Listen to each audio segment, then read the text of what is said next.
दोस्तों अभी अभी जीएसटी का एक नया खुलासा सामने आया है कि अमृतसर में साहिब श्री दरबार साहब में जहां पर लाखों लोग फ्री में बिना किसी भेदभाव के निष्काम सेवा में सेल्फ सर्विस में जहां पर लोगों को लंगर छकाया जाता है उसको जीएसटी के दायरे में ले लिया गया है। वहां पर जीएसटी लागू कर दिया गया है।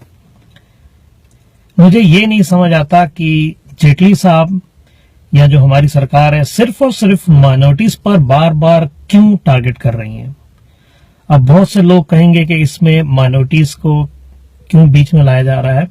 तो मेरा एक सिंपल सा सवाल है कि तिरुपति बालाजी के मंदिर में लड्डुओं का प्रसाद बनता है और वो लड्डुओं का प्रसाद जो कि प्रसाद कहलाया जाता है उसको बेचा जाता है और वहां से इनकम पैदा की जाती है, आमदनी पैदा की जाती है और वहां पर जीएसटी लागू नहीं किया गया। लेकिन दरबार साहब में जहां पर ऑलमोस्ट 5 लाख लोग एक हफ्ते में लंगर छकते हैं और वो लोग, उन लोगों की जात नहीं पूछी जाती, उनका कोई धर्म नहीं पूछा जाता, वो कहां से आए हैं, किस देश से आए हैं, किस प्रदेश से आए हैं, कौन सा उनका रंग है, ऐसा कुछ भी नहीं पूछा जाता, ऐसा कुछ भी ध्यान में नहीं रखा जाता।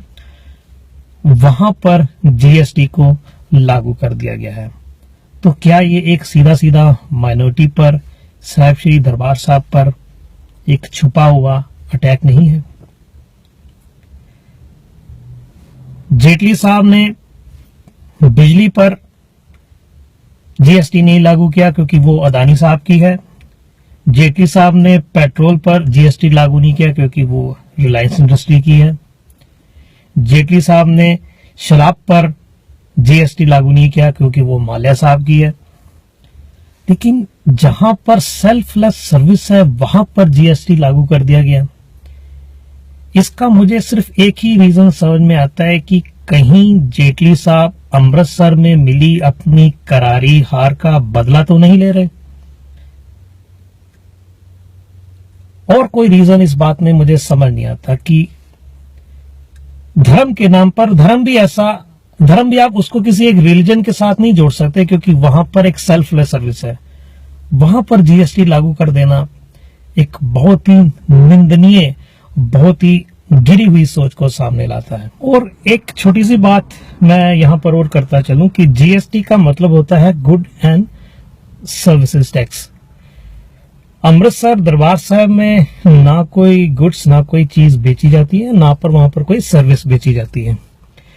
वहां पर सेल्फलेस सर्विस जरूर है जो ह्यूमैनिटी को दी जाती है, मानवता के लिए की जाती है।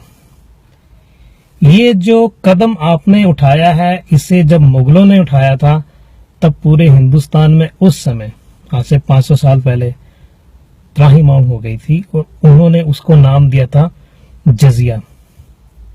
ये वही जजिया आज आपने एक बार फिर माइनॉरिटी पर लगाकर साबित कर दिया है कि शायद हमारे मुल्क में या हिंदुस्तान में माइनॉरिटी अब सेफ नहीं है।